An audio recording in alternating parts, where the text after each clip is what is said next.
한국은 세계에서 가장 복잡한 외교 환경 속에 있는 나라다. 한쪽에는 미국이라는 세계 최강대국이 있고 다른 한쪽에는 중국이라는 거대한 경제대국이 있다. 두 나라는 협력도 하지만 경쟁도 하고 때때로 갈등도 한다.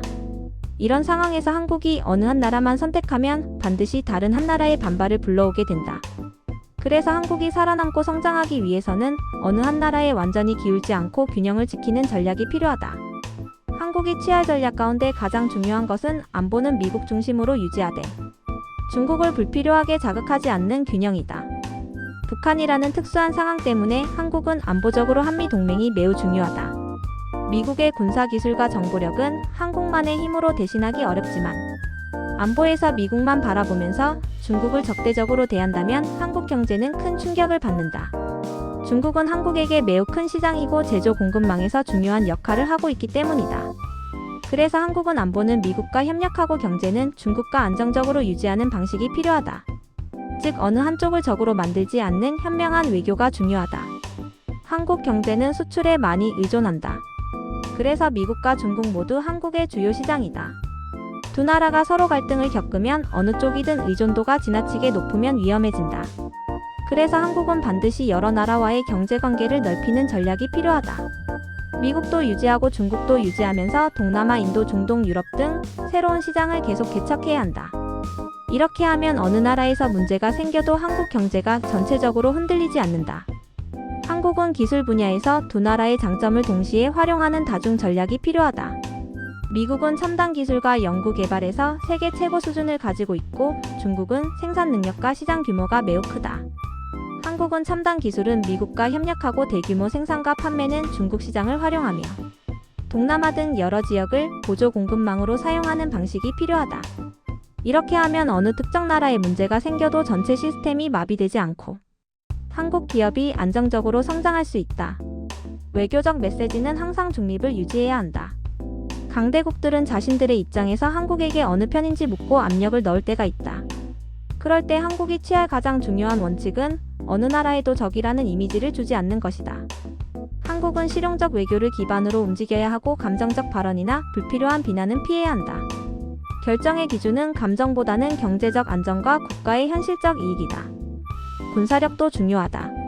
한국이 스스로 강한 군사력을 갖추면 미국과의 동맹에서도 더 큰 역할을 하게 되어 미국의 신뢰를 얻을 수 있다.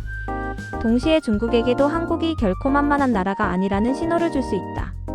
군사력은 단순히 전쟁을 위해서가 아니라 외교 협상에서 한국의 위치를 강하게 만들어주는 수단이다. 중국과의 관계에서는 신중함이 필요하다. 중국은 한국 경제에 큰 영향력을 가지고 있기 때문에 불필요한 자극은 피해야 한다. 중국을 공격하거나 체제를 비난하는 방식은 경제적 보복을 가져올 수 있다.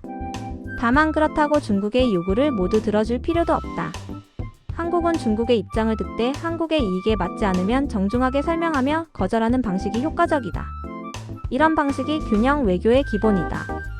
두 나라가 한국에게 압력을 넣을 때는 국내 여론이나 구조적 현실을 이유로 활용하는 전략이 있다.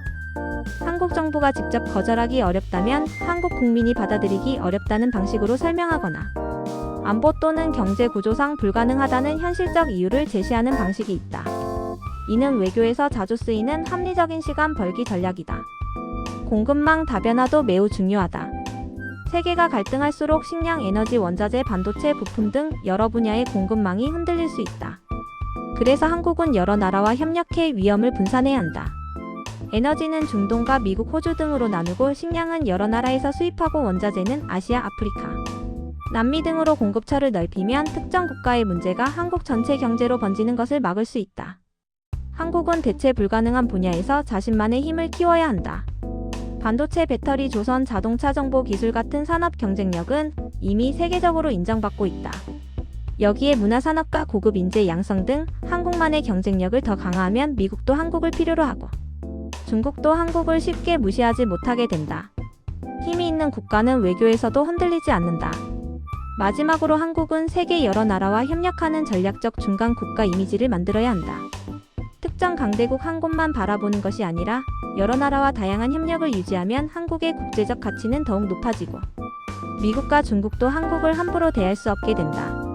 한국은 기술, 경제, 문화 등 여러 분야에서 중요한 역할을 하는 국가이기 때문에 이 강점을 기반으로 국제적 신뢰를 쌓는 것이 필요하다.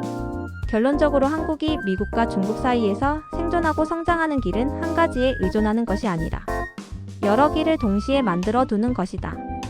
안보는 미국 중심으로 안정시키고 경제는 중국 포함 여러 지역에 분산시키며 외교는 감정보다 실용을 중시하고 기술과 산업 경쟁력을 꾸준히 높이고 공급망을 다변화하며 국제협력 네트워크를 넓히는 것이 핵심이다. 이런 방향을 유지하면 한국은 두 강대국 사이에서도 흔들리지 않고 오히려 그 경쟁을 활용해 더 크게 성장할 수 있다.